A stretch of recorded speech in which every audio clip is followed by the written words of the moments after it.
শুভ সকাল বন্ধুরা, তোমরা যে যেখানে আছো নিশ্চয়ই তোমরা সবাই খুব ভালো আছো। আমিও খুব ভালো আছি। রঙের দুনিয়া ব্লগ 38-এ তোমাদের প্রত্যেককে স্বাগতম জানাচ্ছি। ঘড়িতে বাজার এখন 11টা, আর আজকে শনিবার। এখন থেকে ব্লগটা স্টার্ট করছি, আশা করছি ব্লগটা তোমাদের ভালো লাগবে। এই দেখো আমি কী কী রান্না করতে এসেছি। পটল ভাজা হবে, হবে করলা ভাজা হবে, তারপরে পেঁপে দিয়ে ডাল হবে, পুঁই শাক পাতা দিয়ে বড়া করব, আলু ভাজা হবে, মানে ডালটা হবে যে মটর ডাল দিয়ে পেঁপে দিয়ে হবে। এগুলো হলো দুপুরবেলার আইটেম। দুপুরবেলা আমি রান্না করছি, সেটাই তো তোমাদের সাথে শেয়ার করলাম। এই দেখো আমি রান্না করে নিচ্ছি। ওই যে মেয়ের জন্য চা গরম করছি, মেয়ে ম্যাগি খাবে, ম্যাগি করছি। ঠিক আছে, রান্না করি। ওই সব কিছু দেখালাম। তারপর দেখো যে করলাটা সিদ্ধ বসিয়ে দিয়েছি, আর পেঁপেটাও সিদ্ধ বসিয়েছি। দুটো সিদ্ধ হোক, একটু ঢাকা দিয়ে দেবো। এই দেখো করলা ভাজা বসিয়ে দিয়েছি, আর দিকে পটল ভাজা করবো, আলু ভাজা করবো, আর এদিকে ডালটাও প্রেশারে দিয়ে দিয়েছি, হচ্ছে।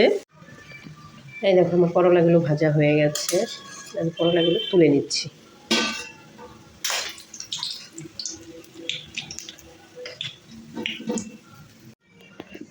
এই যে পটলগুলো নুন হলুদ মেখে নিয়েছি, আর এই যে করলাগুলো নামিয়ে নিয়েছি। আর দেখো তেল গরম হয়ে গেছে আমার, পটল আমি দিয়ে দেবো। দিয়ে দিলাম, এবার একটা একটা করে দিইনি, একসাথে দিয়ে দিলাম। এবার একটুখানি ঢাকা দিয়ে দেবো, একটুখানি একটু ছড়িয়ে ছিটিয়ে দিয়ে জায়গায় হয়ে গেছে না।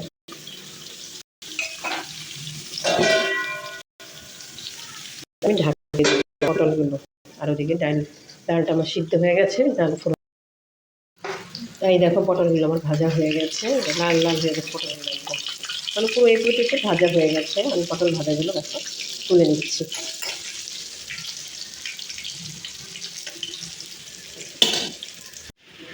এই দেখো দুটো লঙ্কা ফোড়ন দিয়ে দিয়েছিলাম, 5 ফোড়ন দিয়ে দিলাম আমি ডালটা আর কি সব ফোড়ন দেওয়ার জন্য।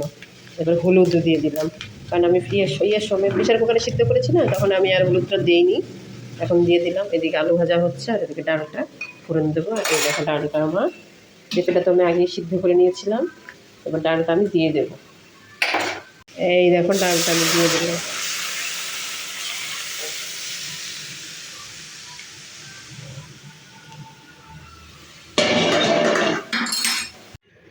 পুঁই শাক পাতাটা আমি চালের গুঁড়ো দিয়েছি, একটু কাঁচা লঙ্কা দিয়েছি, একটু হলুদ দিয়েছি, নুন দিয়েছি, দিয়ে মেখে নিয়েছি। এটা তোমাদের সাথে শেয়ার করতে পারিনি।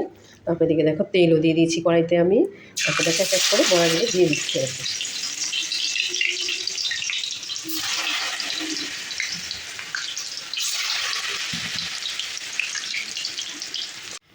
দেখো বড়াগুলো কিন্তু আমার হয়ে গেছে ভাজা, লাল লাল হয়ে গেছে। দেখো বড়াগুলো কি সুন্দর হয়েছে, উল্টে পাল্টে দিয়েছিলাম।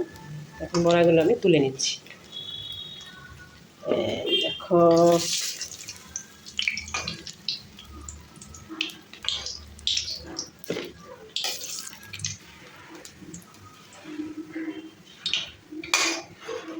এই কটা হয়ে গেছে আমার বড়া। এবার আমি বাদ বাকিগুলো আবার ভেজে নিই। এই দেখো ডালটা আমার বড় মেয়ের জন্য, আমাদের কুকুর জন্য রেখে দিচ্ছি খানিকটা। ওরা রাত্রেবেলা আসবে তো, ওরা তো দুপুরবেলা থাকে না, কারণ ওরা ডাল খুব একটা খায় না। যাই হোক অল্প একটু করে রেখে দিচ্ছি ডালটা। এই দেখো আমার পুরো রান্না কমপ্লিট হয়ে গেছে। আলু ভাজা, পটল ভাজা, করলা ভাজা, বড়াগুলো, আর এই যে ডাল। এই হলো দুপুরবেলা। আর আমাদের তো রাইস কুকারে ভাত হয়, ভাতটার এখানে নেই, ওই ঘরে রয়েছে। এই দেখো ভাতটা, দেখো রাইস কুকারে কি সুন্দর ভাত হয়েছে। প্রতিদিন এখানেই ভাত হয়। তারপর তো রান্না বান্না খাওয়া দাওয়া সমস্ত কিছু হয়ে গেছে। তারপরে কি হয়েছে, এই ব্যাগটা না আমার ব্যাগ না, এটা একজন আমাকে দিয়েছে বাঁধাই করার জন্য। যেহেতু আমি বাঁধাই করতে পারি, আর উনি বাঁধাই করতে পারেন না, উনি ব্যাগের হ্যান্ডেলও লাগাতে পারে না। ওই যে দেখো হ্যান্ডেলটা করে আমাকে দিয়েছে। এবার আমি দেখছি যে গনে দেখে নিচ্ছি, এগুলো তো একটা ইয়ে আছে না, গনে দেখে নিতে হয় কোন জায়গাটায় আমি হ্যান্ডেলটাকে ঢোকাবো, সেই জায়গাটাকে এবার গিটটা খুলে নিচ্ছি। গিটটা খুলে এবার আমি করে নিচ্ছি, যেহেতু আমার এখানে আছে 6টা 8টা দিয়ে করেছে আর কি, 3টে 3টে করে 6টা, দুদিকে 6টা, একদিকে 2টো, মানে ওই করে ভিতরে ঢুকিয়ে নিয়ে পরে সাইড দিয়ে মানে ঢুকিয়ে নিয়ে গিট মেরে দিতে হয়। এগুলোকে আমরা মুখগুলোকে জুড়ে দিই, কিন্তু এটাকে আর জুড়লাম না। ছোট্ট মতন ব্যাগটা মোটামুটি এটার মধ্যে একটা জলের বোতল ঢুকে যাবে, একটা পার্স ঢুকে যাবে, টুকিটাকি টাকা পয়সা সমস্ত ঢুকে যাবে। এই বেশ ছোটোর মধ্যে বেশ ভালো ব্যাগটা, খারাপ না, সুন্দর। আমি আবার এই দিকটা করে নিয়ে আবার ওই দিকটা দেখে নিচ্ছি যে ওই দিকের এটা আমার ঠিক হচ্ছে কি না। ওই দিকেও আমি ঢুকিয়ে নিয়েছি, দেখো দড়িগুলো পুরো ওই দিকে ঢুকিয়ে নিয়েছি। আমি আমার এই মতন 2-3টে লাইন বাদ দিয়ে তারপর ঢুকিয়ে নিয়েছি। নিয়ে এবার আমি গিট মারছি, দেখো গিট মারার জন্য আমি গনে নিচ্ছি মানে কোনটার সাথে কোনটা মারবো। পরপর তো এভাবে মারলে হবে না, সুন্দর করে এটার সাথে ওটাটার সাথে সেটা, মানে দুটো ইয়েতে বললাম না 8টা আছে, 8টার মধ্যেই আমাকে গিটটা মেরে নিতে হবে। আর গিটটা যেন সবগুলোর সাথে মারা হয়, গিট সবগুলোর সাথে না মারলে খুলে যাবে, হবে না। তারপর দেখো 2 দিকের হ্যান্ডেলটাই আমি লাগিয়ে নিয়েছি। ব্যাগটা কিন্তু কালারটা কিন্তু খুব সুন্দর লাগছে, আমার কাছে তো খুবই ভালো লাগছে কালারটা। আর যে বাদ বাকি দড়িগুলো ছিল না, এগুলো আমি মানে কর্ড, এগুলো আর কি কর্ডের ব্যাগ তো, তাই কর্ডগুলোকে না আমি ঢুকিয়ে দিয়েছি, দিয়ে দেখে নিলাম যে আমার হ্যান্ডেলটা ঠিক আছে কি না। এবার যেই জায়গাটায় যে এটা হ্যান্ডেলটা লাগিয়েছি ওখানটা না আমরা আবার চেপে ধরে কী করি, ওখানে একটা সেলাই মেরে দিই, যেন সেলাইটা মারলে পরে কি ব্যাগের হ্যান্ডেলটা বসে থাকে, সুন্দর হয়। তারপর তো আমি চারদিকে সেলাইটা মেরে নিয়েছি, নিয়ে এইবার সেলাইটা করে নিচ্ছি। চেন আর লক লাগবে, সেজন্য দেখো চেনটাকে বার করে নিচ্ছি। কালোটা এটাকে তো আমি বড়বাজার থেকে এনেছিলাম, তোমাদের সাথে শেয়ার করেছিলাম, কারণ এগুলো দিয়ে তো আমি ব্যাগের হ্যান্ডেল, মানে হ্যান্ডেল না সরি, ব্যাগের কভার করি। কাপড় কেটে নেব, সেজে দেখো আমি ড্রয়িং করতে বসে পড়লাম। কারণ ড্রয়িং করে মাপ করে না কাটলে পরে তো হবে না, ছোটো বড়ো হয়ে যাবে, ছোটো হলেও হবে না, ছোটো হলেও তো একেবারেই হবে না, আর বড়ো হলেও আবার সেলাই করতে হবে। তারপরে দেখো আমি পয়েন্ট করে নিচ্ছি এই মাথা থেকেও মাথা, কীভাবে এবার করবো আর কি, স্কেল দিয়ে এবার দাগ করে নিচ্ছি। দেখো স্কেল দিয়ে সমান, এই ব্যাগের কভারগুলো করতে খুব সুন্দর, ইজি। তারা বাঁকা না তো, একটু তারা বাঁকা হলে পরে ওইটা ডিজাইন করা থাকলে পরে ওগুলো তুলতে অসুবিধা হয়, মানে এইটা কভারটা করতেও অসুবিধা হয়। এদিকে দাগ হয়ে গেছে আমার, ওইদিকেও দাগ হয়ে গেছে। এবার আমি একটু বড় করি দাগটা করে নিচ্ছি, যে মাপটা আমি নিয়েছিলাম সেই মাপের থেকে একটু বড় নিচ্ছি। আর দেখো মুখের সামনের এটাও মাপটা আমি নিয়ে নিলাম। পুরো চতুর্দিকে আমার 3 দিকেই আমার দাগ দেওয়া হয়ে গেছে, মানে আমি করে নিয়েছি, দাগ করে নিয়েছি। তারপরে এখন আমি কী করব, চেন কাটা, এই মানে মাঝখানের যে একটা পকেট কাটতে হয় না, পকেটটা এবার আমি কেটে নিই আগে, কেটে তারপরে পকেটটাকে কাটতে হবে। দেখো আমি কাপড়টা কেটে নিচ্ছি, কাপড়টা আমি কেটে এদিকে ওইদিকে আর চতুর্দিকে আমার কাপড়টা কাটা হয়ে গেছে। তখন আমি মানে খাটের উপরে বসে করছিলাম, এখন আমি মেশিনে চলে আসলাম। মেশিনে তো এখানটা আমার এই জায়গাটা আছে, এই টেবিলটা তো হাফটা আমি আবার বোটে রেখে দিই, মানে সিস্টেমটা এরকম। আর তারপরে দেখো যে চেন, যেখানে যে এইটা হবে একটা পকেট হয় না, সে পকেটের ভিতরের চেনের জায়গাটাকে কেটে নিচ্ছি একটুখানি। কেটে না নিলে তো এখানে আমি চেনটা বসাতে পারবো না, কীভাবে বসাবো। এবার সাইডে একটুখানি দেখো মাঝখান থেকে একটুখানি কেটে নিলাম, তাহলে বোটের সেলাইটা মারতে আমার হবে, ইজি হবে, সুন্দর হবে। তারপর যাই হোক আমার 2 দিকেই করা হয়ে গেছে। এখন আমি কি করছি দেখো, লকটা আর চেনটা মাপ করে নিচ্ছি, যে মাপটা আমার ঠিক আছে কি না। আমি মাপ করে কেটেও নিলাম।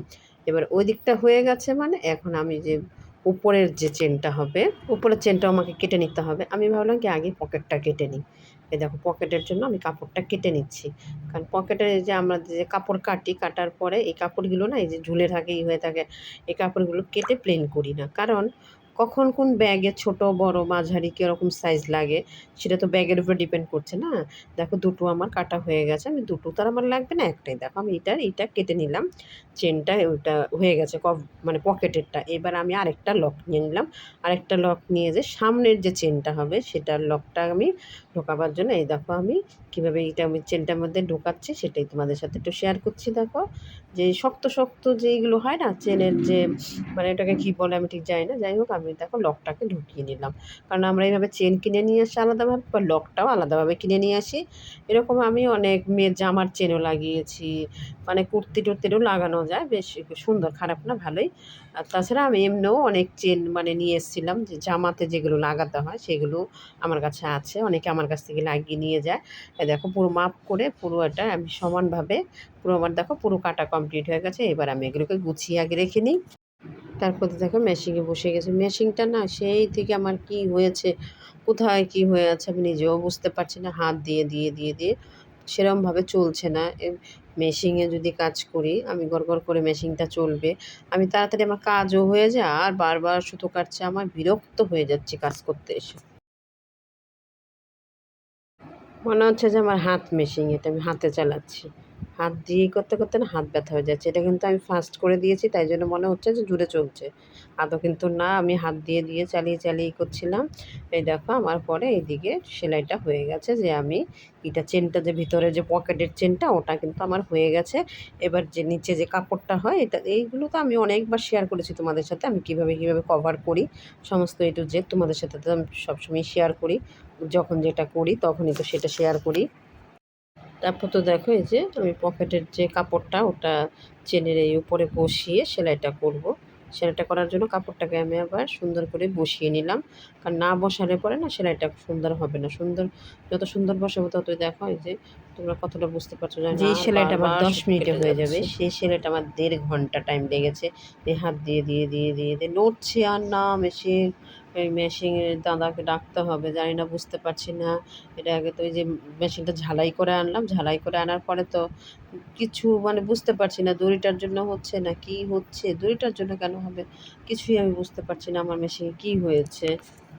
ওটা তো এইটা হয়েছে, পকেটেরটা হয়ে গেল। এইবার যে সামনের যে চেনটা হবে, ভিতরে যে চেনটা যাবে সেই চেনটা দেখো এই যে লকটার চেনটা নিয়ে নিয়েছি। দেখো আমি সমানভাবে মেপে নিচ্ছি, ছোট বড় হলে তো ভালো হবে না, ভালো দেখতেও ভালো লাগবে না, সুন্দর হবে না। তারপর দেখো আমি ওইখান থেকে আর কি বসিয়ে কাপড়টার সাথে বসিয়ে সেলাইটা শুরু করব। দেখো কাপড়টার সাথে বসিয়ে এবার ধরে ধরে ধরে ধরে সেলাই করছি, কিছুতেই সেলাই করতে পারছি না। আমার না কান্না চলে আসছে, কিন্তু আমাকে এটাকে করতেই হবে। মনে হয় যে আমার হাত ব্যথা হয়ে যাচ্ছে, কতক্ষণ ধরে সেই দেখো মেশিনটা নড়ছেই না নড়ছেই না, মানে বিরক্ত লেগে যাচ্ছে। এরকম করে কি কাজ করা যায়? কীভাবে কাজ করবো? অনেক দিন অবধি মেশিনটা এখানে এভাবে পড়েছিল, তারপরে করব করব ধরবো। এর আগেও অনেকগুলো অল্টার করেছিলাম, তখন আবার এতটা হয়নি, তখন হয়তো ধরে করলে পরে একটুখানি ঘোরালে পরেই না পা দিয়ে করলেই মেশিনটা ঘুরছিল, আর এখন একেবারেই ঘুরতে চাইছে না। দেখো হাতের সাহায্যে কতটা সময়। আজকের ভিডিওটা বন্ধুরা এখানেই শেষ করলাম, দেখা হবে পরবর্তী ভিডিওতে। সবাইকে টাটা।